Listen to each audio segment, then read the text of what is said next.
Hello, beautifuls. Welcome to Intuitive Conversations with Kristine Keeland and Renee Kane. I'm Kristine. I'm Renee. As best friends and intuitives, we have fantastic conversations in all things spiritual. We have been inspired to share these conversations with you. Hello, Kristine. How are you today? Hey, girlfriend. How you doing? Dandy. I'm really excited about our podcast today. I've been asking for intuitive hits on what we should do, where we should go, and I keep hearing it's really about people understanding love, and that love does conquer all. We've been programmed to think that we need to fight for something or stand up for something. And I'm not saying that that's not right sometimes, but we need to look into ourselves and really see how love can expand who we are and can expand awareness for everyone. Love expands the best, right? Mm-hmm. Because everything can be an expansion or a contraction. But, we've always said, well, maybe not always, but for as long as I can remember being this consciously aware as I am right now, love heals all. It does. Love. Yeah. And if you ever look around in a room where there's a large group of people and there's, people who are at odds with each other, I'll say it that way, there kind of sends a whole frequency or vibration throughout the whole room of a little bit of discomfort. But if everyone can move into allowing the love to happen, mm-hmm. It can really disarm that. It can bring it back rather than just falling into the disruption of it. You can come back. When you mentioned disarming, that made me think of stories that I've heard either in the newspaper or different places where perhaps their store is being robbed and the person coming in to do the robbing is very aggressive and angry. And of course, it's a very fearful situation. Mm-hmm. And the person who's being robbed, they just go into that total place of non-judgment. And I love you. I know you're having a bad experience. I don't really understand what's going on. But I'm going to be in the presence. My presence will be love. And I will just kind of envelope this whole experience in love. And next thing you know, they both walk out together. No harm to either one. The person still has to be responsible for what they were participating in. But truly, love did change that whole situation. Mm-hmm. And as you said, if we can bring it to family matters and to all areas of our life and love ourselves. And most importantly, love ourselves. Learn to love ourselves and respect ourselves. Yes. I think part of the loving ourselves is to not see ourselves as separate. Mm-hmm. All these separate identities we have within ourselves, or that I'm doing something wrong, because that's a separation that I'm already whole and complete. Mm-hmm. Yeah. Exactly. Yeah. That is something I work on daily, is loving myself. And I used to believe that was the last thing that should happen in my day, is to think about me. Mm-hmm. And now I know so many things are smoother, softer, more loving in my life when I make sure that I take care of me. If I need to go get a massage, I go get it, because that's what my body needs. So can you tell, is there a identifier within your body or maybe your emotional field or someplace you can tell where I'm not taking care of myself? This isn't a loving presence I'm in, or a loving, my day is not filled with love for myself. Do you have a clue for maybe some listeners as how you notice that? So you can bring yourself back into, okay, now I'm going to bring myself back into center. I call it center. Yep. Of loving myself. That is really cool that you asked that, because I don't think I noticed ever, hardly, 20 years ago, I would have been like, I don't know what's going on here. But now it's almost instant. It can be just a tremor in my body of like, what are you saying? Or what are you not doing? Or what are you doing that is less than love? And it's just like, it feels like almost like you walked into a wall or something. And it's pretty often almost instantaneous, because I am I have 5 grandchildren. I want them to grow up in a world of love. I don't want them to grow up in a world that people are at each other's throats. And this separation that we have, right? Yeah. That's, to me, lack of love is separation It is. amongst each other. We keep, at this time, it feels like we keep, and by we, I mean the general population, keep finding other ways to separate each other and to have a different label that needs to be very, very important. And we stay within this labelized system of our identity. And then that causes more separation, which to me causes more harm and causes more hurt and causes less than love for all the participants. And, you know, I would like to know how you think about it too, but I think once you have an awareness that there's a separation. Yes. Okay, now I'm aware that somebody may have a different experience than me, or they may be oppressed in some way or ostracized. But once I have that awareness, I don't want to stay in that place. Exactly. Because it's keeping them in that place. So I don't choose anymore, to the best of my ability, to use labels to separate people. I totally agree. Yeah. And I don't want a label on me. No. Or on the grandchildren. Or on the grandchildren. Yeah. And really, anyone who has had an experience with children, and most of us have had it in one way or another. At least being a child ourselves, right? Child, yeah, at least being a child ourselves. Children come in and they are love. They are complete and total love. And what I've noticed recently, which I'm not giggling at it, because it's like we need to be aware of it, and then maybe we can start correcting it. But there's this big push right now to teach children to be kind. And to me, that's really very foreign, because a child is kind. They are kind. They know how to be kind. You're taught the opposite. And so saying that you're not is actually creating the problem. But I also recognize it's teaching the adult, like, this is something that I need to embrace, something I'm not quite understanding. Or there's been many moments in my life where I wasn't treated kind, so I'm going to make sure it doesn't happen. So it's not wrong. No. It's not wrong, these ways that we're starting, the ways that we're more invested in things, perhaps, or putting our attention to is not wrong. But I do try to look at it with a broad picture of what's actually going on. I agree. Totally. I've learned so much from children and babies. They're just bright lights until humanity, I'll say, as a whole, starts telling them, you can't do this and you can't do that. No, you're this way and you're that way. And da-da-da-da-da. And then they start moving out of that love. Yeah. Because they're like, oh, I got to be like this in order to get love. When I have to do this in order to get love. Yeah. When they come in just knowing everyone loves them. And another thing that is exactly, they know exactly who they are. They have the remembrance of why they're here. There's some distortion still within the field that we're born into. But even when I was 6, 7 years old, and I would hear someone say, "Oh, that's a good baby," "That's a terrible baby," I would just look at people and think, that's so that's so unkind. But how can you be a good baby or a bad baby? You are being a baby. Exactly. My needs not being met, or I'm angry because they're doing so. I'm expressing my emotional being that I am. The gift that I've been given is this body and emotional field. That's the beginning of a separation, I think. Oh, absolutely. We start to separate things out. Yeah. It's about love. It really is about love.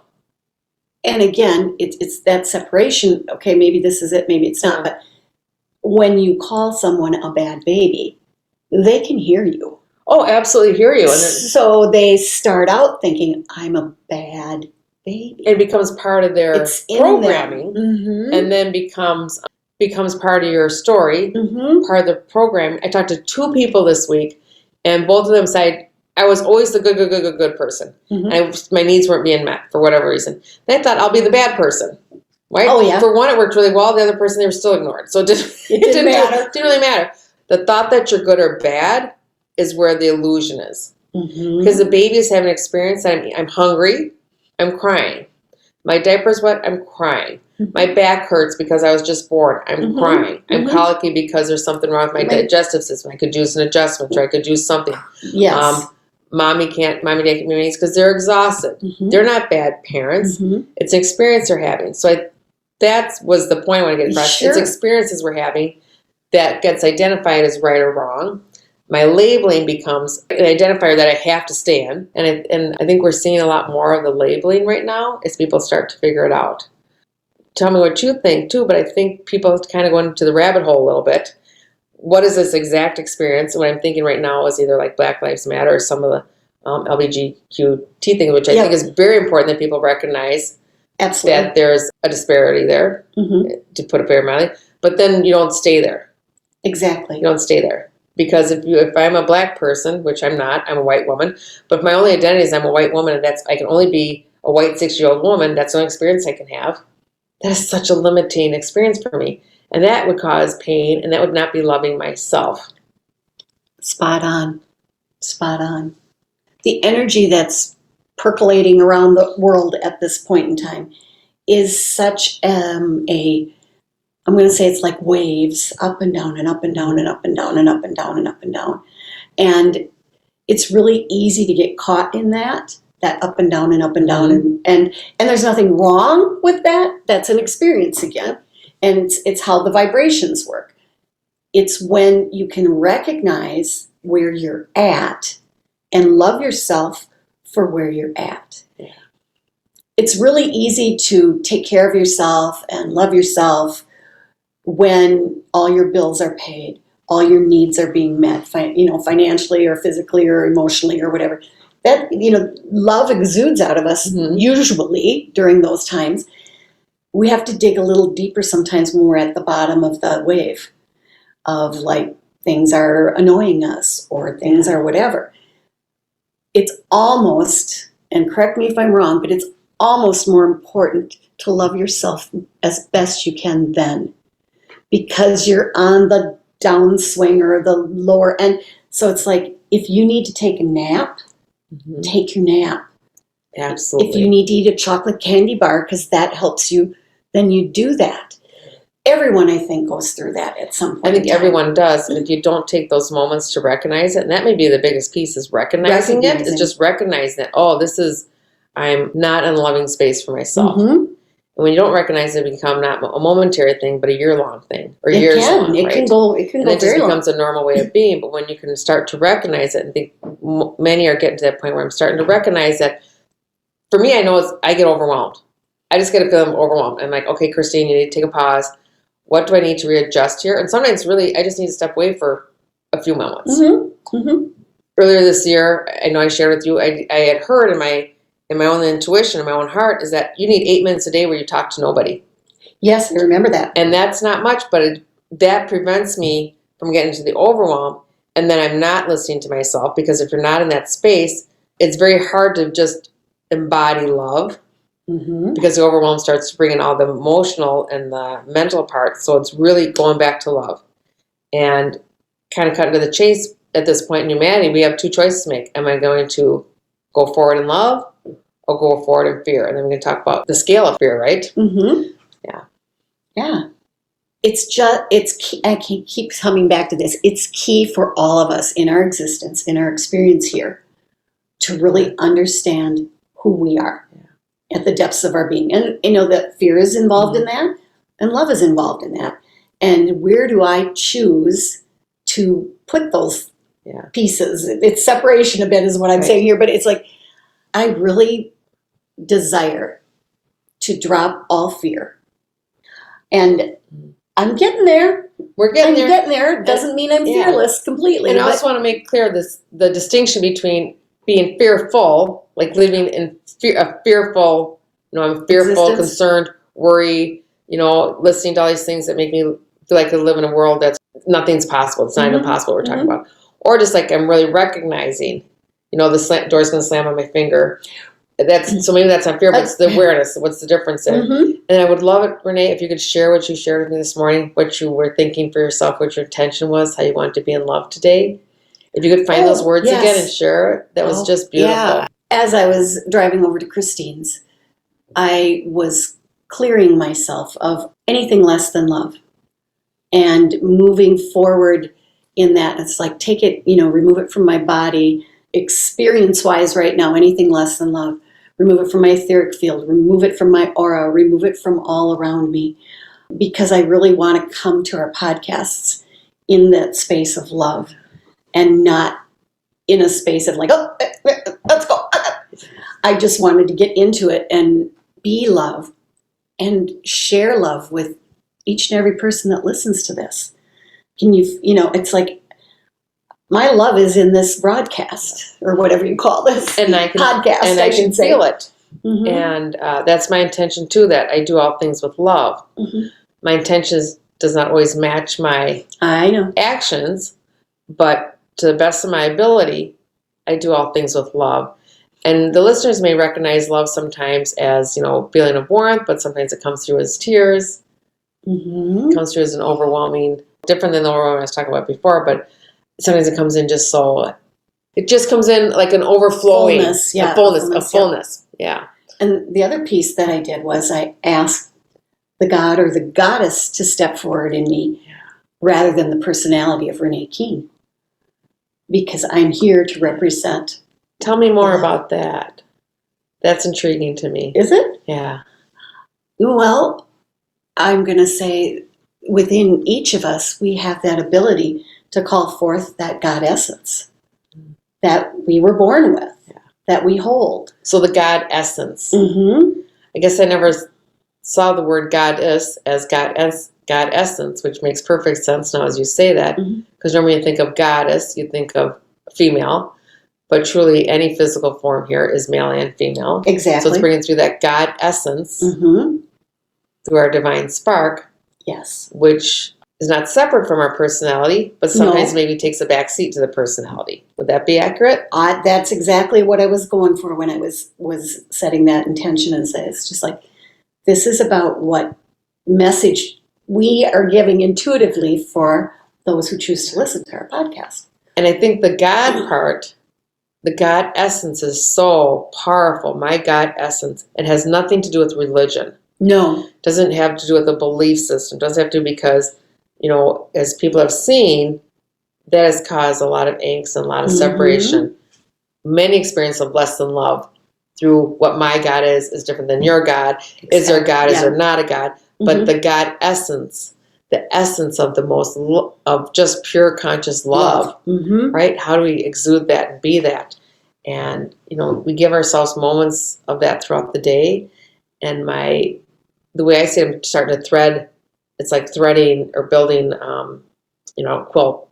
I don't quilt or knit, but, I'm threading something together. These moments are more, there's more moments of those days, in those days, and there's more of those days in the weeks. That's truly where the change comes from. It does. And, everyone's going to find or recognize their God essence in their own individual way. For me, being in nature just fills me up and just opens me wide. So I love being outside weeding in my garden. And some people think I'm insane, like my daughter. She's like, why do you do that? I'm like, because it fills me up.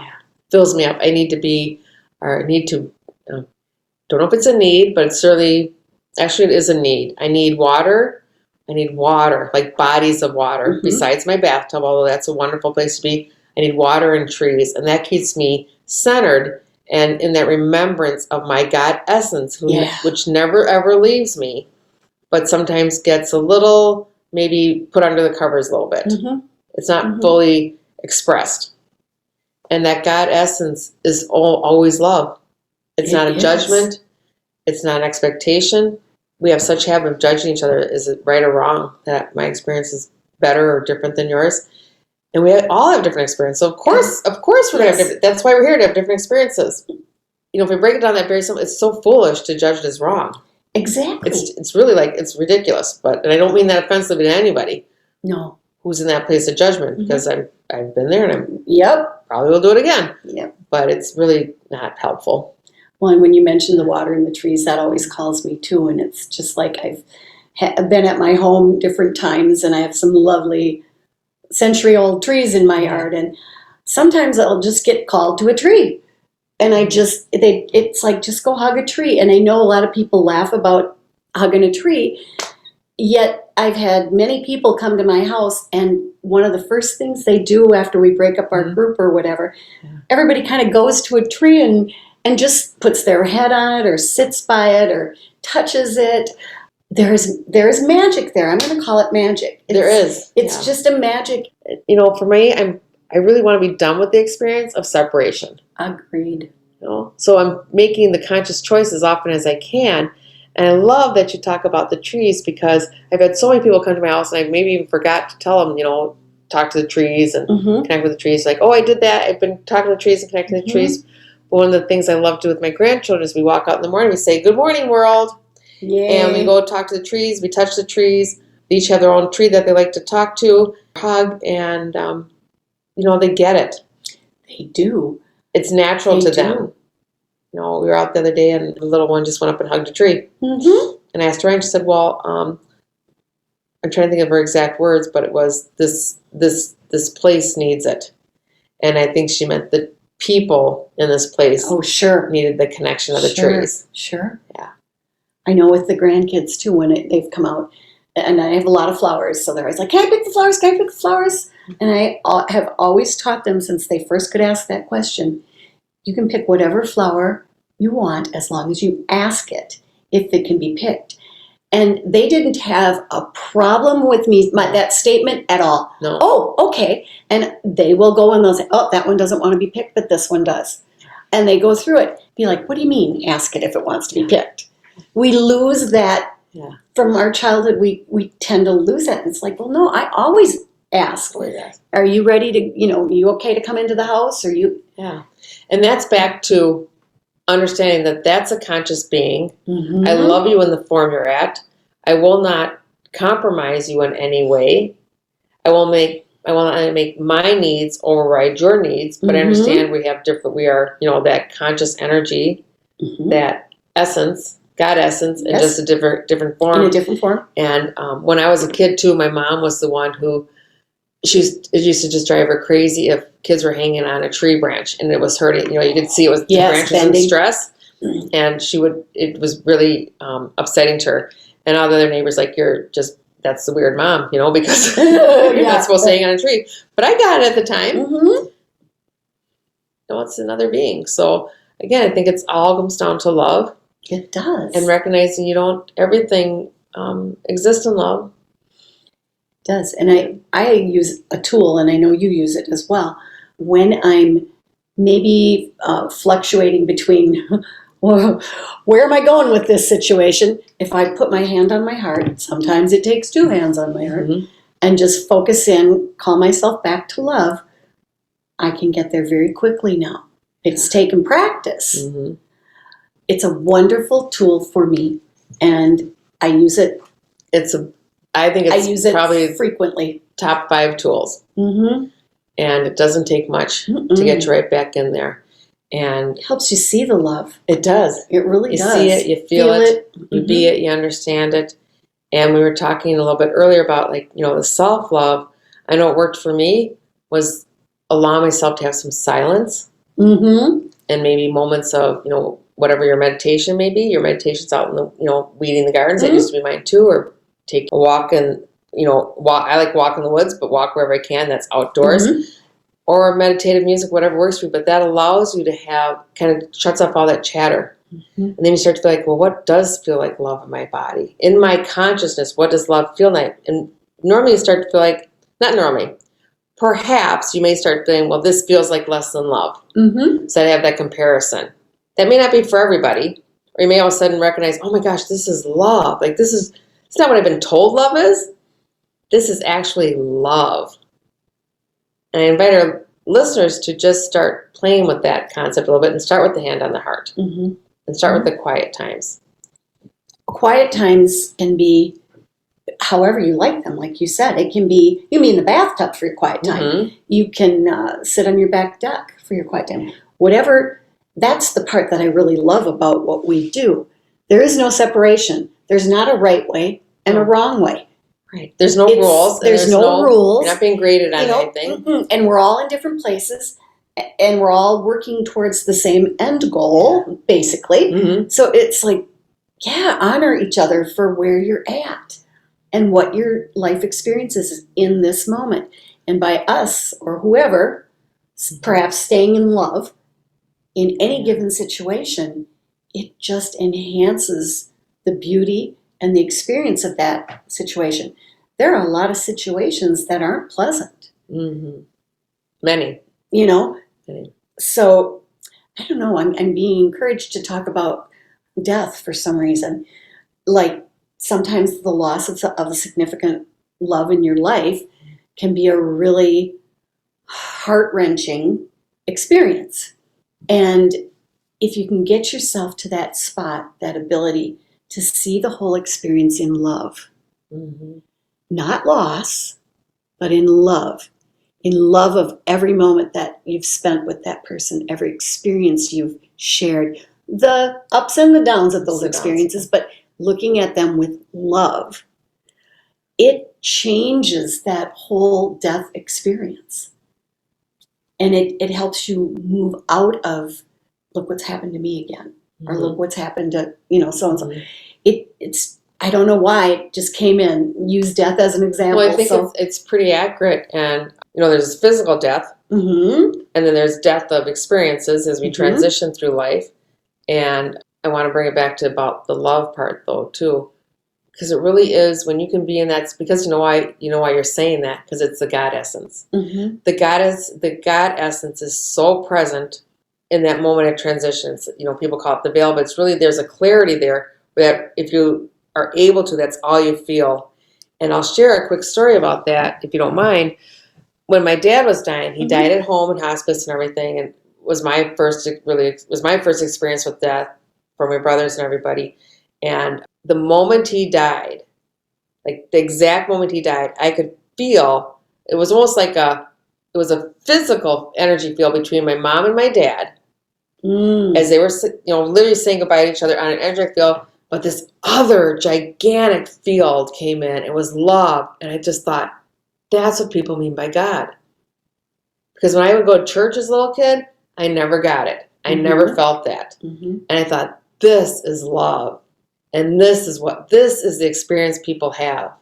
And we share within the world. And I'll never forget it. It changed my life in multiple ways. Some small, some I didn't recognize until later. But that's when I really felt love. Because it had nothing to do with the definition of love.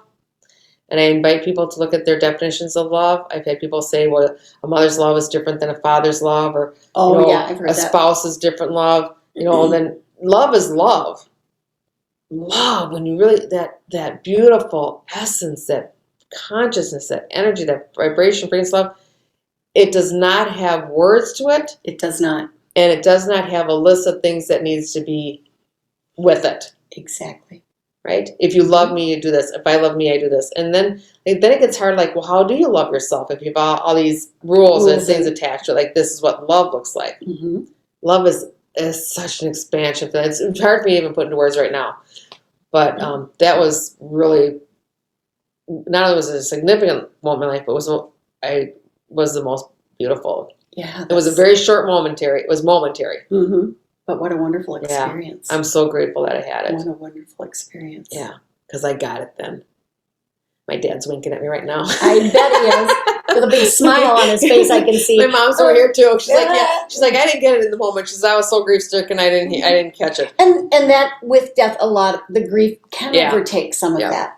And in grief, you think the love's gone.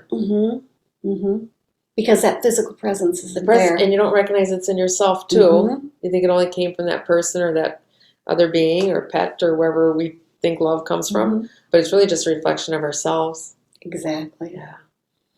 Good example, Renee. Thank you. Thank you. I would like to just maybe ask our listeners, and even for some feedback in the next coming weeks after you listen to this, how are you experiencing that love? Yes. How are you experiencing love? Is it the essence of love? Is it the God essence? I'm not going to tell you what it may or not be, and how you experience it for yourself. And do you experience it for yourself different than you experience for someone else? Just an awareness. Just be aware of that. And if you'd like to share with us, we'd love to hear. And I'm going to piggyback on that a little bit too, to go back to what we were talking about, loving yourself. Because I know, and I've witnessed many people who love, and it exudes out of them, their spouse or their children or their grandchildren or their friends or whatever it is. And you can just witness it.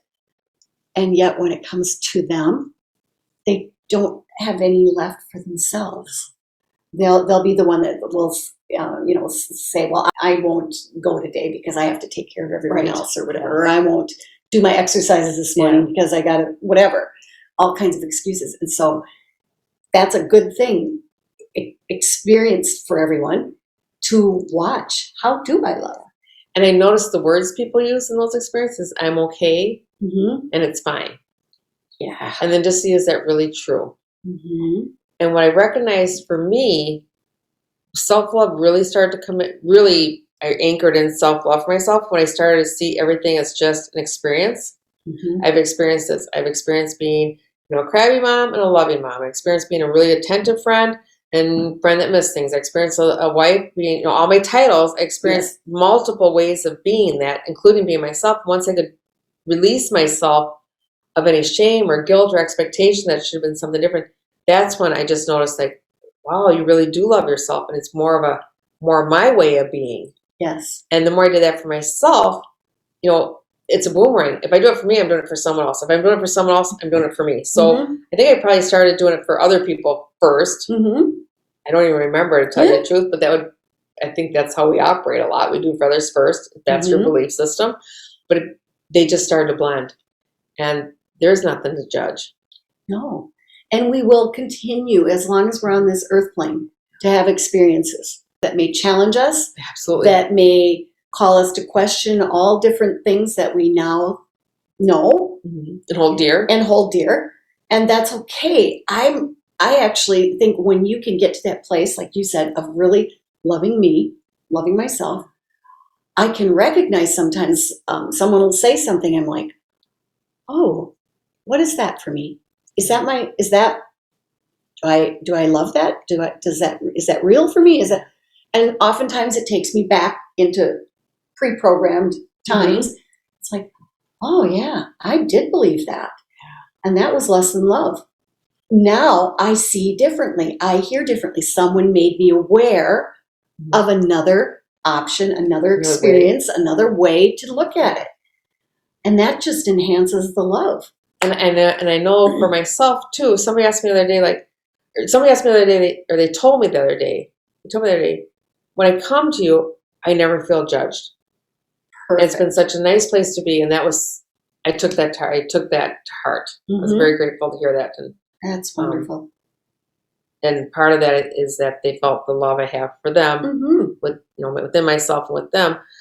But it's easier for me to do that because I know if I can get upset with someone for lying, but I know my continuous soul experience, I know I've lied. I know that. Oh yeah, I'm it may not be where as well. Or I've stolen food, or I've done some horrible, horrible things. May not be the experience I'm having now, but I know I've had that experience. So it's part of my makeup, if you want to say that. And people call it the shadow work or the dark side, whatever. It's just being. So if I don't invite that into me to be loved, it's impossible for me to love the next person fully, which makes it impossible for me to love myself fully. So you just understand, we just have a lot of different experiences. It looks like stained glass window to me. Oh, sure. Just looks like all these different pieces, and maybe your favorite color is blue and mine's purple, but together we create this harmonious life experience, this harmonious, beautiful picture, the stained glass. So again, watch where the judgment is within yourself, because it's really, judgment's so harmful. It is less than love. Oh, extremely less than love. And we are moving out of it a bit. Yes. And I think it's happening with acknowledging the wisdom, the brightness, the light that is in so many people that they might not even see it in themselves. And you can just look at them and they just light up. They just light up, right? They just light up, and it's like, oh my gosh, look at this person. And so you'll be attracted to those people. And there may be you or someone has had an experience that they weren't really judging a whole lot or being aware, in such a concrete way. But now they're coming across something that they are looking at. I need to judge this because I need to understand a bigger picture of it. What's my role in it? And then you do your best. Like, is it my best to spend the rest of my life looking at this, or is it just something I need to get a better understanding? And then I start to bring in the God essence and the love into this experience. But sometimes that's part of it. So I'm never saying anything your experience is right or wrong. Exactly. But that's when you get to be the person you're talking about. Yeah. that just glows. Glows and glows and glows. I remember when I went to college, there was a gal on my freshman floor, and that I didn't know it at the time, but that gal exuded beauty, love, laughter. She just radiated. She really did. And I remember looking at her and thinking at the time, how do you do that? You are always happy. You are always, and she did.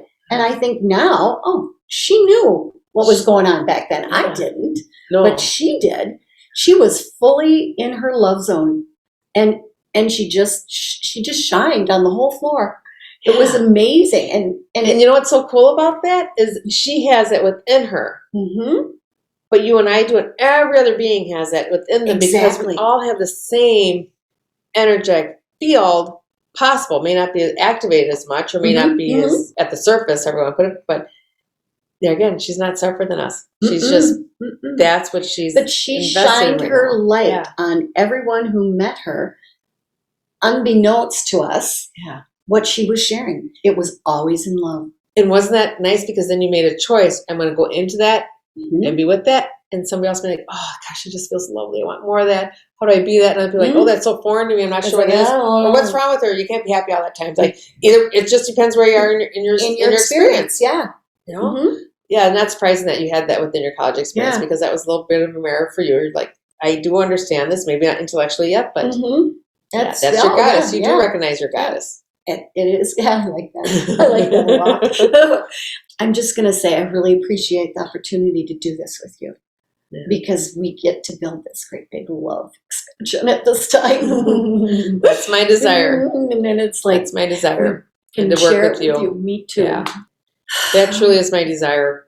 And I cannot say that I always am in that God essence, that I'm always the most loving person I can be. But I would say ditto. Recognize it when I'm not.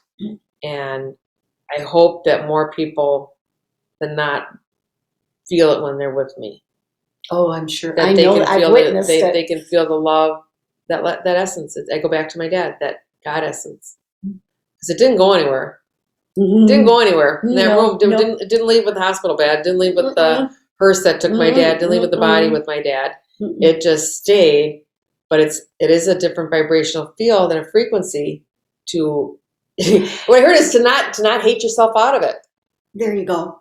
Because hate sounds like such a strong word, but it's the complaining, the crabbing, the this is right, this is wrong. That's really, there's a spectrum of hate, right? Yes. There's hate you, I'm going to destroy you. And then it's like I'm complaining. So that's all hate, but it's less than love. It's less than love. So that I don't want to overtalk it, but it never left. It never left the room. It was always with us. It's still with us.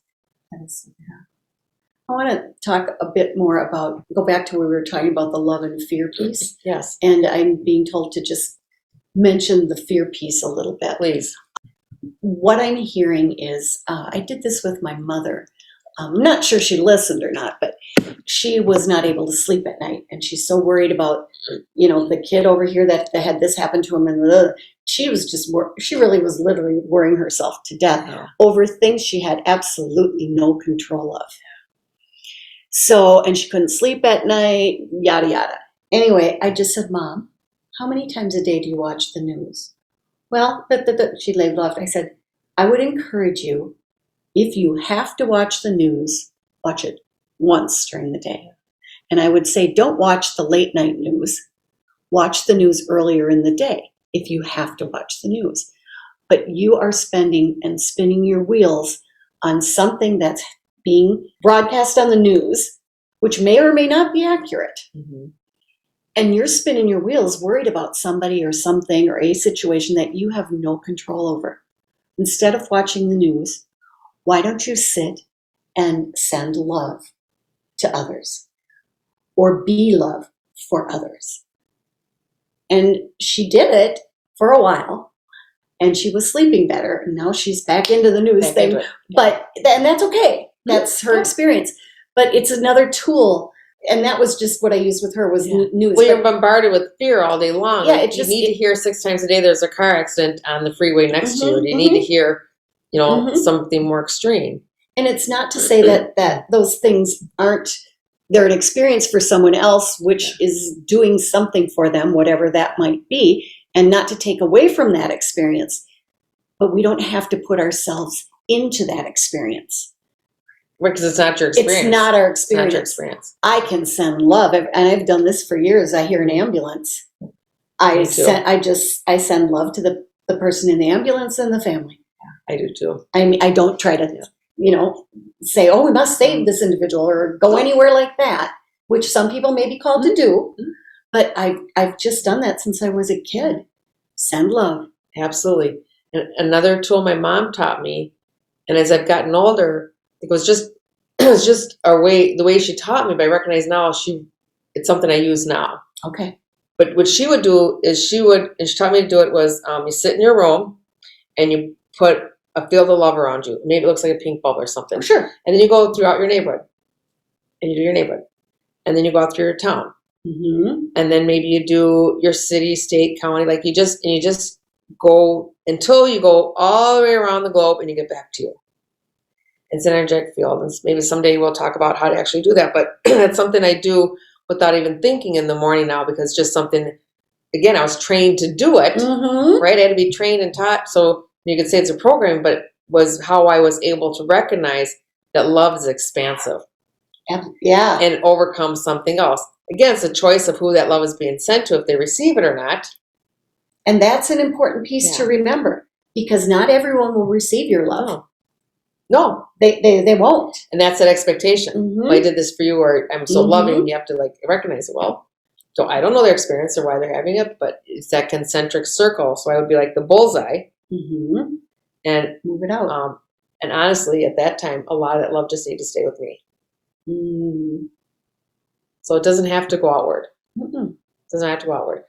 But if you want to do that instead of watching news or something else, just imagine I'm the center of love, because we're all up, and you just send it out. And it can just go into your living room, or it can go all the way around the globe and back. Yeah. Out to the universe, too. Out to the universe. Yes, please go out to the universe. Yes, out to the universe, too. Keep it on the airplane. I'm going to say that the last probably 9 years of my life, I don't know why that number popped in, but that's what popped in. It has been the most joyful experience to grow, to bloom, to expand, and to see me. Sounds like you're a gardener, Renee. It does sound like I have a garden, doesn't it? I love it. It's like, you look back then, and then you recognize, like the girl in college, you recognize little glimmers of things that you saw along the way. Now I look forward to every day. What am I going to see or learn today? What will be revealed to me in a new or a different or a repetitive way if I haven't gotten it yet? It's like every experience, even the ones that are considered less than, it's a full experience. It's an experience, a full experience, like you with your dad. My brother passed away in January. That was a huge experience. Would I love my brother to still physically be present here? I have to ask myself that question. I know he's beyond joyful right now. Yeah. So that would be selfish on my part to say, I really wish you were here. Now, is there a human piece in me that's like, oh, I wish I could You enjoyed your brother. just give him a hug? You love being with your brother. Yeah, I would just love to give him a hug or rub his little head or whatever, whatever that is. But I can see the other side of it. And I know he's around me often. And he just pops in and like checking out. So that's looking at life through the lens of love. Yeah. Right? Yeah. We see the bigger picture and the joy that exists and the soul's experience. And again, love doesn't go anywhere. No. We feel like it. And I think that's hard for people when somebody dies too, because you have so much love that's still, maybe you're not finished giving to that person. But if you can transfer it into yourself and of course into others, that really helps the healing process. And you do honor that person. If I can take what was really good and just keep it going, keep that love going. I don't know. I do know. I take that back. I do know. You do know. I do know. For those of you who don't know, Renee has a tattoo on her wrist that says, I know. She does know. She does know. That's true. Yeah. Oh, crazy. Another joyful experience with you? Absolutely. and loving experience. I was going to say, and loving, Yeah. very loving, loving. I just love you. And I love you too, Mm-hmm. deeply. Mm-hmm. To the God essence. To the God essence, right? Yes. To the God essence. To the God essence. Yeah. And please know that we love you. Those are listening. And just take a moment, put your hand on your heart. Find your God essence.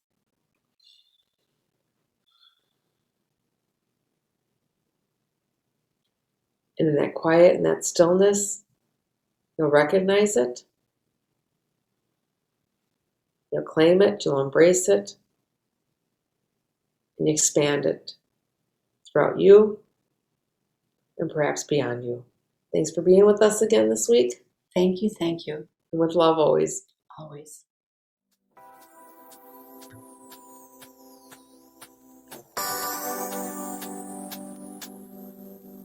We are forever grateful to you, our listener. You inspire us to continue listening with our hearts. To share what we know and to expand love, peace, and joy within ourselves and others. Until next time, this is Kristine Keeland and Renee Keene. Be love, give love, and receive love.